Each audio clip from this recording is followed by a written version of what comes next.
Buenas tardes. Les quiero compartir la segunda plática de los ejercicios espirituales de Adviento. Estamos en el domingo post-guadalupano, muy atípico porque no fueron las fiestas como cada año, y es el tercer domingo del Adviento. Es el domingo que se le conoce como el domingo de la alegría. Se utiliza ordinariamente en la liturgia el color rosa porque representa la alegría. Y les quiero compartir en este día como dos momentos. El primer momento es apoyarnos de esta segunda parte del Adviento, que es más festiva, pero que también nos ayuda a reflexionar sobre las alegrías. En la vida tenemos alegrías verdaderas y duraderas. Mientras más maduremos en la vida, experimentaremos más esto. Pero nos damos cuenta que las verdaderas y duraderas alegrías se maduran con el sacrificio. Es decir, no hay rosas sin espinas. Es un binomio que la humanidad ha tenido que aprender a comprender, el dolor y el placer. Y en ocasiones, cuando las personas buscan el placer por sí solo, el placer desordena la vida de la persona y le da un fruto amargo. Lo cansa, lo aburre, pero es como la droga, ya no la puede dejar. En ese sentido, como que hay una sabiduría muy básica sobre este asunto. Es una ley muy sencilla. Un placer pasajero implica un dolor duradero. Un dolor pasajero implica un placer duradero. Por ejemplo, ¿no? El placer pasajero y el dolor duradero, esto es muy típico en las partes o en la zona de adicciones, en el alcohol, en la droga. Es pasajero el efecto que les da y es duradero lo que viene como consecuencia, ¿no? Y la destrucción que causa. E inverso, el dolor pasajero y el placer duradero o el bienestar duradero. Por ejemplo, cuando una persona, supongamos que tiene una uña enterrada, le duele, y es sencillamente que vaya a una consulta, se someta a una pequeña intervención, le arranquen la parte que está mal, le va a doler, pero el beneficio y el bienestar que va a tener, el placer después, será más duradero. En la vida está este binomio continuamente unido.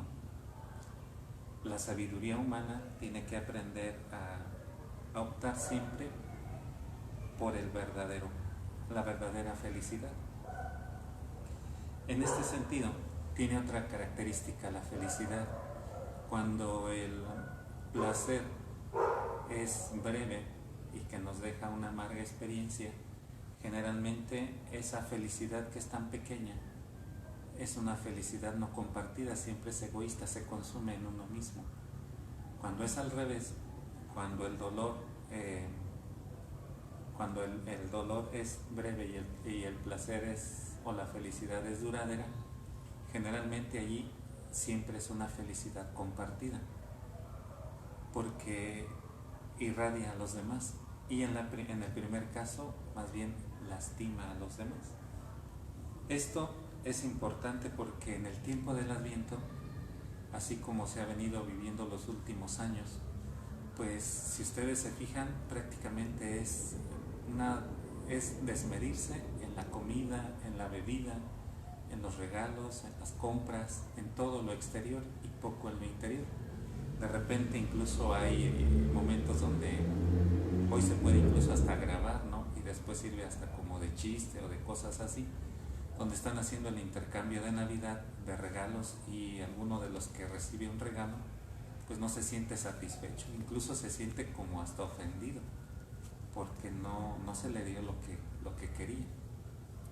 Hasta ese grado hemos llegado en este punto, ¿no? Cuando la Navidad o el nacimiento del Hijo de Dios nos enseña todo lo contrario. Ahora, ¿cuál es la tentación que existe en todo esto? Dios creó el placer, lo permite, y de alguna manera o siempre le agrada que el ser humano tenga felicidad y se sienta bien. Y entonces, ¿cuál es la tentación? La tentación es que el demonio presenta como prohibido el placer para que las personas no lo busquen, no lo obtengan, y en el caso que lo obtengan, lo pervierte.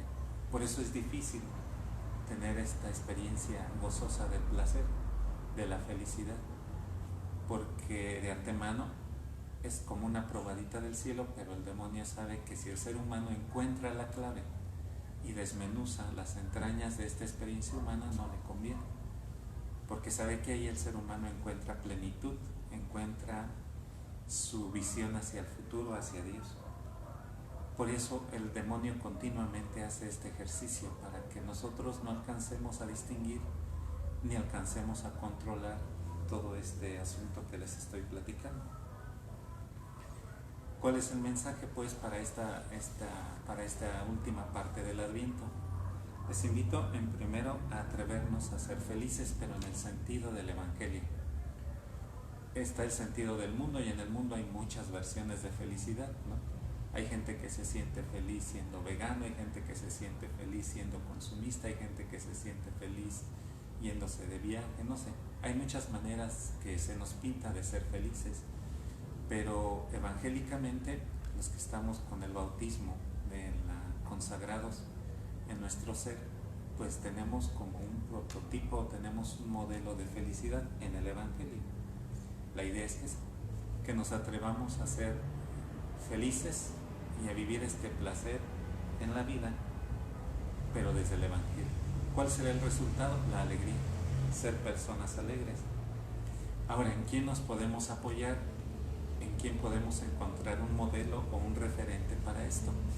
El modelo en este tiempo, de hecho por eso la figura de la Virgen María sobresale, porque es la Virgen María la que se nos pone como punto central y guía para prepararnos a la Navidad.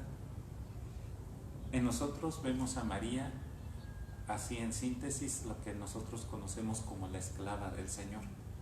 Es una frase que parece hasta poética y bonita, pero es una frase fuerte, porque María tiene un momento muy fuerte. El Evangelio nos la presenta con mucha sencillez, cuando ella decide ofrecer su vida al proyecto de Dios. Pero tan solo imagínense una joven que tiene que dar una noticia de un embarazo ante sus padres, ante su prometido, que es José, ante la comunidad, sabiendo que una situación de esta se pagaba con la muerte, no era, o sea, la persona que quedara en estas circunstancias descubierta era lapidada. O sea, María está haciendo una decisión entre la vida y la muerte. Y pues es momento como de comenzar a repensar a la Santísima Virgen María, no como esa imagen de repente de yeso que es muy bonita y muy bella, sino como aquella mujer humana que tuvo que tomar una decisión importante y que a partir de ahí le creyó a Dios. Ella creyó que Dios podía hacer eso, y creyó que era Dios, y creyó que Dios podía librarla a resolver todos los problemitas que se avecinaban con la aceptación de esa criatura en su seno. Entonces el primer paso no fue fácil para María, como no lo es fácil para ninguno de nosotros. Creer en Dios no es fácil. Saber que Dios existe es relativamente fácil, aunque ya en este tiempo no tanto, pero es relativamente fácil saber que existe. Creer en Dios y abandonarse en su proyecto ya es otra cosa. Es el segundo punto. No basta en la vida para un cristiano solamente creer en Diosito, sino que se necesita uno someter al proyecto que Él tiene.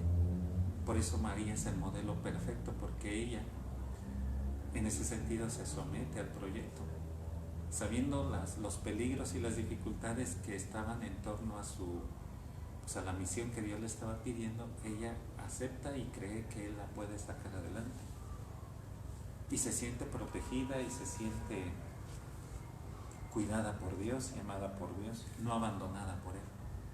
Esta experiencia entonces hace que María tome la decisión no solo de creer, sino de aceptar y de llevar a cabo el proyecto de Dios. Y en esto consistió, San Agustín dice, el milagro más grande en María no es que haya tenido al Hijo de Dios en su seno, sino que creyó. Por primera vez creyó. Imagínense cuántas jóvenes como María estaban viviendo en el tiempo de María, y muchas de ellas estaban preparadas o estaban conscientes de que en cualquier momento el Mesías vendría al mundo, y conocían la profecía y conocían la tradición, y que María fuera como la elegida sería una cosa extraordinaria. Por eso de aquí brota la característica que les estaba platicando momentitos antes. En este sentido, María ve la plena realización del proyecto de Dios en su vida, y esto le da una plenitud terrible porque es inmensamente feliz. Posiblemente el momento más feliz de María posiblemente sea este en su vida, porque es un momento de plenitud, es donde ella encuentra el sentido total. O sea, para esto nací, para esto Dios me permitió crecer en esta comunidad, en este pueblo, en esta familia, con estos padres, y ahora tengo que realizar el proyecto que Él me está pidiendo. Por eso el resumen que hace María, que en esta frase que dice, así sea, si tú así lo quieres, que así sea, es como se traduce la palabra amén, que es una palabra que no se traduce literal en los evangelios, sino que se conserva junto con otras 2 o 3 palabras, maranatá y alguna otra más, que no se traducen porque se les respeta el sentido tan profundo que implica esta palabra. El amén en María representa esto. Si tú así lo quieres, que así se realice en mi vida. Y esto es lo que le da un gozo inmenso a María. Ya no solamente es feliz, sino que está llena de gozo. Es una plenitud tan grande que posiblemente nada se la pudiera haber arrebatado. El otro punto que es importante descubrir aquí es que María no se resigna, así como diciendo, pues ya que, pues si ya me elegiste, yo tenía otros planes, pero pues ya que, sino que María coincide que el plan de Dios es muchísimo más perfecto y más pleno que el de ella, y en este sentido se abandona al proyecto de Dios. Finalmente, de hoy en 8, si Dios quiere, les compartiré la tercera como charlita de este asunto, pero les quería como hacer la propuesta. En la Pascua, cuando Jesús celebra la Pascua con sus discípulos y que está a punto de subir a la cruz y de dar la vida por nosotros, en la cena les dice, cuánto he deseado tener esta cena con ustedes. Y se los dice porque ya son amigos, porque ya los conoció, ellos ya le conocieron a Él. Pudiéramos aplicar esta misma expresión a la Navidad. Cuánto he querido celebrar esta Navidad contigo. En el tiempo en el que estamos atravesando, bien pudiera ser el mejor momento para que esta Navidad sea grandiosa, diferente y a lo mejor con la presencia más real de nuestro Señor en medio de nosotros. Porque de entrada estamos en un momento donde, por las circunstancias que estamos atravesando, tenemos que estar juntos en la casa. Porque en este tiempo, aunque ha habido roces de repente en las familias que han estado más tiempos encerradas, es un tiempo donde se pueden reconciliar, donde se pueden perdonar, donde han aprendido a ayudarse, a respetarse, a cuidarse, a preocuparse por el otro. Entonces esta Navidad puede ser totalmente diferente si la queremos. Nosotros podemos seguir jalando la costumbre y lo que ustedes gusten para que sea igual que otros años. Y como decir, vencimos la pandemia, se celebró la posada como cada año lo hacíamos, bendito sea el Señor. Pero tal vez ni ese sea el plan de Dios para este año, y a lo mejor nos está proponiendo algo más. Pues con esta breve reflexión yo les quería presentar esta meditación para esta semana, que ya en unos días más nos abre el camino para las posadas. Las posadas realmente es un novenario para la solemnidad del nacimiento del Hijo de Dios. Y aquí de parte de la parroquia voy a tratar de ir haciendo unas catequesis de los signos más importantes de la Navidad que utilizamos ordinariamente en la religiosidad popular, y pues de esta manera como recobrar un poco el sentido que tal vez algunos desconocíamos y lo volvamos a revalorar, o que realmente lo ignorábamos y que pues hoy le puede dar un sentido diferente a toda esta experiencia que vamos a tener en este tiempo. Pues los dejo, que tengan buena tarde y que tengan una muy buena semana. Y les digo, tenemos dos cosas en esta semana, si lo logramos.